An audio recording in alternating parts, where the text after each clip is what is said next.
રક્ષાબંધનના તહેવારને ધ્યાનમાં રાખી આવતીકાલે શનિવારે સિટી બસ અને બીઆરટીએસ બસોમાં મહિલાઓ અને 15 વર્ષ સુધીના કિશોર માટે નિઃશુલ્ક મુસાફરીની જાહેરાત સુરત મહાનગરપાલિકાએ કરી છે।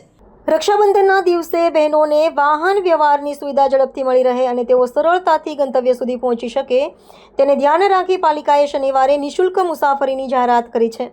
સુરત મહાનગરપાલિકા દ્વારા હાલ 108 કિલોમીટરના ડેડિકેટેડ બીઆરટીએસ કોરિડોર મારફત વિવિધ 13 રૂટ પર 367 બીઆરટીએસ બસ અને 452 કિલોમીટરના રૂટ પર સિટી બસ સેવા કાર્યરત છે। પ્રતિદિન 2 લાખથી વધુ લોકો તેનો લાભ લે છે। જોકે તહેવારોના દિવસોમાં યાત્રીઓની સંખ્યા વધી જાય છે। સોમનાથ મરાઠે, ટ્રાન્સપોર્ટ કમિટી અધ્યક્ષ, સુરત મહાનગરપાલિકા। ભારત દેશ એક સનાતન ધર્મ સાથે જોડાયેલો દેશ છે। સુરત મહાનગરપાલિકા હર હંમેશ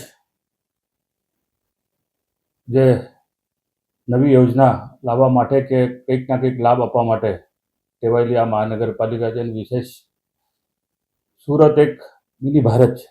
આ મિની ભારતમાં તમામ રાજ્યના ભાઈઓ તથા બહેનો અહીંયા ખૂબ મોટી સંખ્યામાં 80 લાખની જે વસ્તી આપણે ધરાવીએ છીએ, એમાં આપણે સુરત મહાનગરપાલિકાની 100% આપણે ભારતની અંદર અવ્વલ નંબરે ઇલેક્ટ્રિક બસ ધરાવતી આ મહાનગરપાલિકા છે।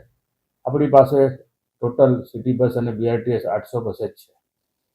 તમામ 800 બसेसની અંદર આપણે રાંદેરથી લઈને સચિન સુધી, કામરેજથી લઈને વડોદરાથી લઈને ડુમસ સુધી આ તમામ જે વિસ્તાર છે, આ 108 કિલોમીટરનો ભારતનો સૌથી મોટો કોરિડોર ધરાવતી આ સુરત મહાનગરપાલિકા છે।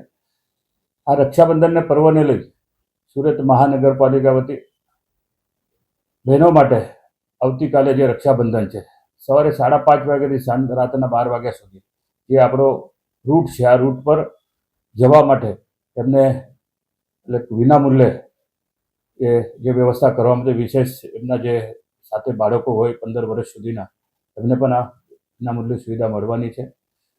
તમામ બહેનોને મારા વતી રક્ષાબંધનની ખૂબ ખૂબ શુભકામના પાઠવું છું।